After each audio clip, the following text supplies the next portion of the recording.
12 December 22 ఓ big day. ఆ రోజే భూమిని 2024 YR4 అనే గ్రహశకలం ఢీకొట్టనున్నదని ఖగోళ శాస్త్రవేత్తలు అంచనా వేస్తున్నారు. ఆ ముప్పును తప్పించేందుకు నాసాతో పాటు చైనా కృషి చేస్తోంది. అందులో భాగంగా చైనా ప్లానెటరీ డిఫెన్స్ ఫోర్స్ను కూడా రిక్రూట్ చేస్తోంది. ఇంతకీ ప్లానెటరీ డిఫెన్స్ ఫోర్స్ ఏం చేస్తుంది? ఆ గ్రహశకలం ముప్పు ఏ దేశాలపై పడనుంది? Let's watch it.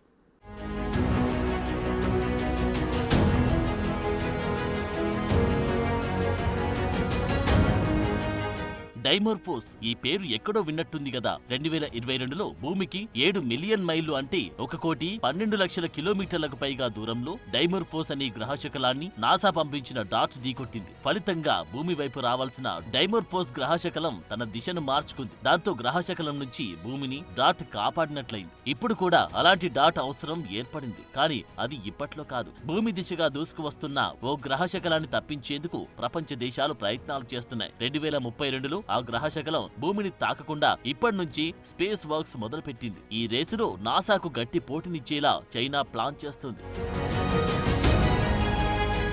భూమి వైపు 2024 YR4 గ్రహశకలం 38,000 కిలోమీటర్ల వేగం. 2032లో భూమిని ఢీకొట్టే అవకాశం. దారి మళ్లించడంపై నాసా ఫోకస్.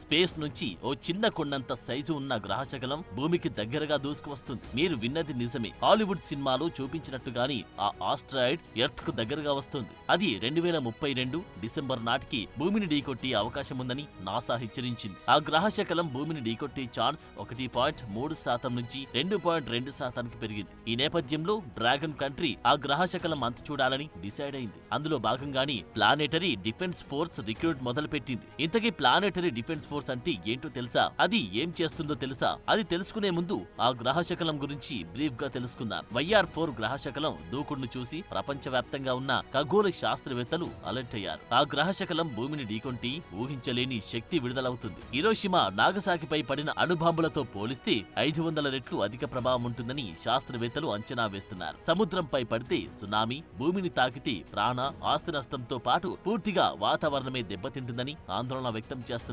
ఆ గ్రహశకలం ఖచ్చితంగా ఎక్కడ పడుతుందో చెప్పలేదు. కానీ అంచనాల ప్రకారం ఆ ముప్పు భారత్ కు ఉండే అవకాశం ఉందట. మధ్యప్రదేశ్ లోని ఇండోర్ తో పాటు కెమరూన్, కొలంబియా దేశాల్లో పడే ఛాన్స్ ఉందని ఖగోళ శాస్త్రవేత్తలు అంచనా వేస్తున్నారు. ప్లానెటరీ డిఫెన్స్ ఫోర్స్ కోసం డ్రాగన్ కంట్రీ రిక్రూట్మెంట్ డ్రైవ్ మొదలుపెట్టిందట. China state administrative of science, technology and industry for national defence అర్హుల నుంచి అప్లికేషన్లు స్వీకరిస్తుందట. చైనీస్ ఫేమస్ యాప్ అయిన వీచాట్ లో ఇందుకు సంబంధించిన నోటిఫికేషన్ వైరల్ అవుతుంది. China state administrative of science, technology and industry for national defence లో మొత్తంగా 16 పోస్టులు ఖాళీగా ఉన్నాయి. అందులో 3 పోస్టులు ప్లానెటరీ డిఫెన్స్ ఫోర్స్ కు కేటాయించారు. ఇందుకు కనీస విద్యార్హత మాస్టర్స్ అని తెలిపింది. ఖగోళ శాస్త్రం, ఏరోస్పేస్ బ్యాక్గ్రౌండ్ ఉన్న 35 ఏళ్ల లోపు యువకులకి అవకాశం ఉన్నట్టు నోటిఫికేషన్ లో తెలిపారు. ఈ జాబ్ కు research of monitoring and early warning of near earth asteroids గా పేరు పెట్టారు.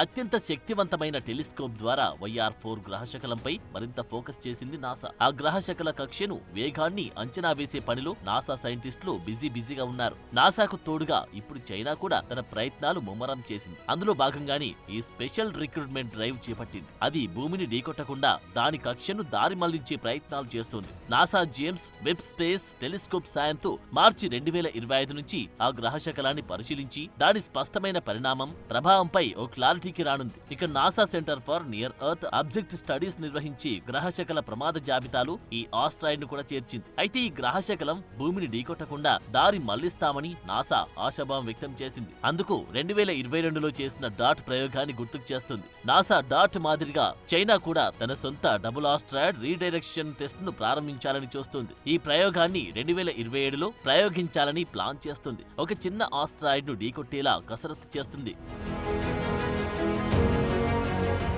అంతరిక్షంలో అసలు ఏం జరుగుతుంది అనే విషయాన్ని శాస్త్రవేత్తలు ఎప్పటికప్పుడు కనిపెడుతూనే ఉన్నారు. ఎందుకంటే అంతరిక్షంలో జరిగే ఏ చిన్న విషయమైనా భూమిపై తీవ్రమైన ప్రభావం చూపిస్తుంది. ఒక్కొక్కసారి అంతరిక్షంలో పేరుకుపోయిన శాటిలైట్ల చెత్త వల్ల, గ్రహ శకలాల వల్ల భూమికి హాని జరిగే ప్రమాదాలు కూడా ఉంటాయి. ఆస్ట్రాయిడ్స్ అనేవి భూమిపైన అప్పుడప్పుడు పడుతూ ఉన్నా కూడా వాటిని మనుషులు ఉన్న ప్రాంతంలో కాకుండా సముద్రాల్లో పడేసే ప్రయత్నం చేస్తుంటారు శాస్త్రవేత్తలు. ఆ ప్రమాదాలను ముందస్తుగా గమనించగలిగితేనే అడ్డుకునే ప్రయత్నాలు చేసే అవకాశం ఉంటుంది. కానీ ఒక్కొక్క సందర్భంలో వారు చేసే ప్రయత్నాలు కూడా పూర్తి స్థాయిలో సఫలం కాకపోవచ్చు. ఒకవేళ అవి మానవాళి ఉన్న ప్రాంతాల్లో పడితే జరిగే నష్టం ఎవరు ఊహించలేనిదిగా ఉంటుందని ఇదివరకే హెచ్చరించారు. తాజాగా ఆ హెచ్చరిక నిజం కానుందని నాసా అంటుంది. అందుకు ఉదాహరణగా YR4 గ్రహశకలాన్ని చెబుతున్నారు నాసా సైంటిస్టులు.